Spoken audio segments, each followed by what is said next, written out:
পাতা, অনেক পাতা। না পেজেস, পাতাটা আগে আসবে, আর অফ দিয়ে book. The pages of the book, the pages of the book. পায়ে লেখো the pages of the book. এই যে তারপর লেখো ঘরের দেওয়াল, ঘরের দেওয়াল। ঘরের প্রাণ আছে, তাহলে এর মতনই হবে ঘরের দেওয়াল। তাহলে দেয়ালটা আগে হবে, শেষে যেটা শেষে আছে সেটা আগে আসছে। তাহলে দা, একটা ঘরে কটা দেয়াল?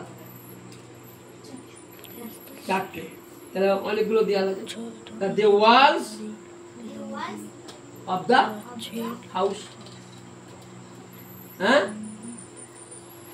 যেটা শেষে আছে দেওয়াল, দেয়ালটা আগে আসবে। হয়েছে the walls of the, WALL wall, WALL wall, S হবে। The walls of the house, the walls of the house. হয়েছে হাউসেস ওয়াল, এটা হয় না। বুঝতে পেরেছো কেন? না, যাদের প্রাণ নেই তাদের অ্যাপোস্ট্রফি এস যোগ করে হবে না। বোঝা গেল?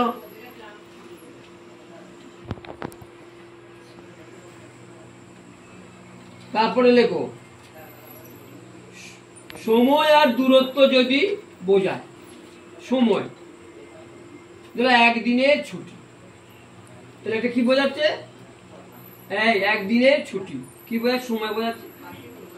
যদি সময় বোঝায়, হ্যাঁ, আবার যদি সেগুলো অচেতন হয়, তার ক্ষেত্রে যদি তার ক্ষেত্রে অবধি হবে না, একটা ব্যতিক্রম। যদি সময় বা দূরত্ব বোঝায়, এখানে কি বোঝাচ্ছে? একদিনের ছুটি। লেখো এই একদিনের কাজ, একদিনের কাজ।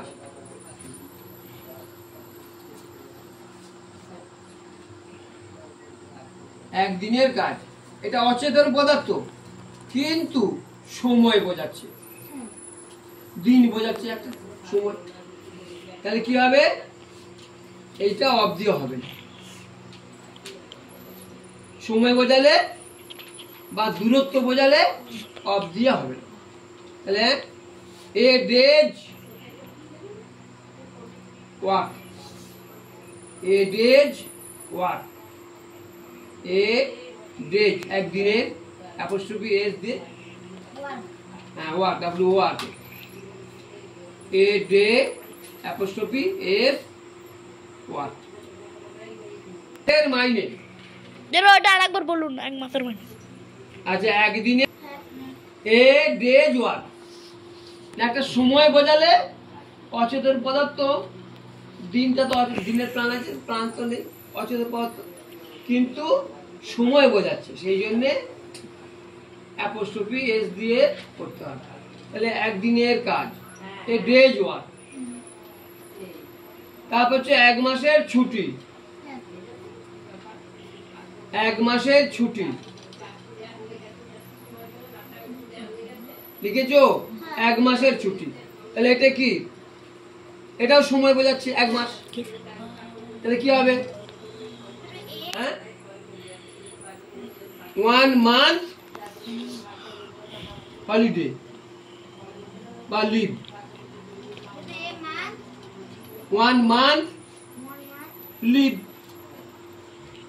1 month অ্যাপোস্ট্রফি এস দিয়ে, MONTH apostrophe S, leave, LEAV, leave.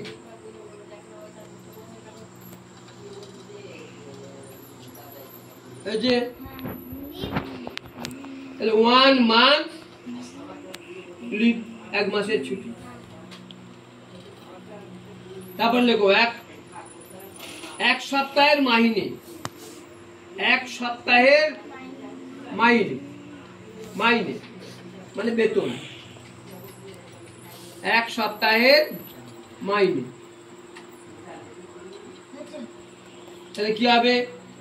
এটাও কিন্তু অচেতন পদার্থ, সময় বোঝাচ্ছে। হ্যাঁ, এক সপ্তাহ একটা 7 দিন সময়। তাহলে কি হবে? A week's leave, a week's salary, a week's WWE K week, WWE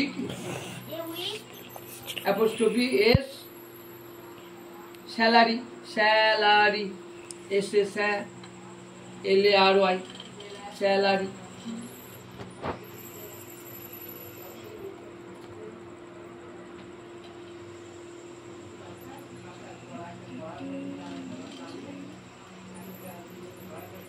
দেখে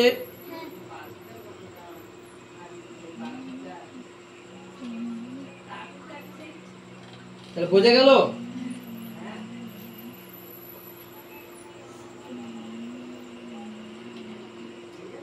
তাহলে এই কটায়।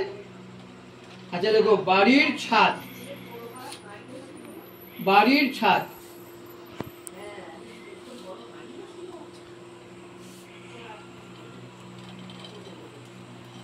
বাড়ির ছাদ।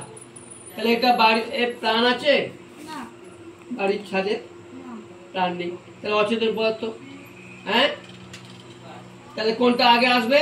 ছাদটা। তাহলে the roof, the roof R double F, the roof of the house.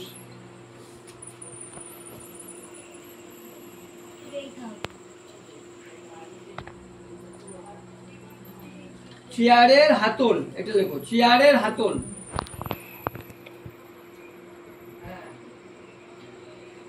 চেয়ারে যে চেয়ারটা যে বসা, যে হাতে যে হাতলটাকে আমরা হাতটা দিই, আমাদের এখানটাকে কি বলে?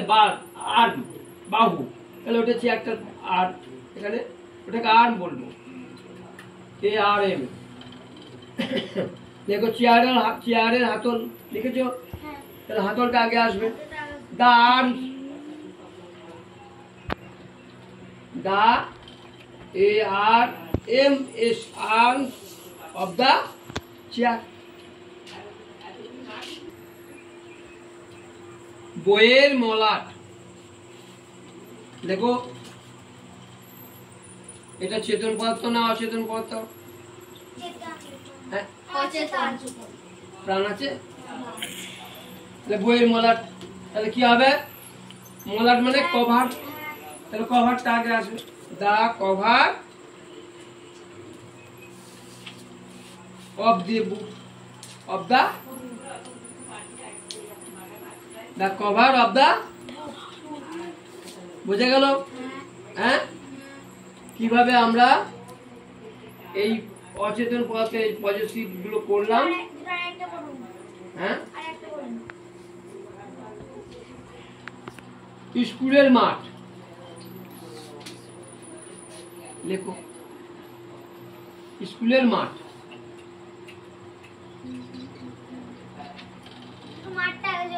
হ্যাঁ, দা ফিল্ড, হ্যাঁ good, the field of the school.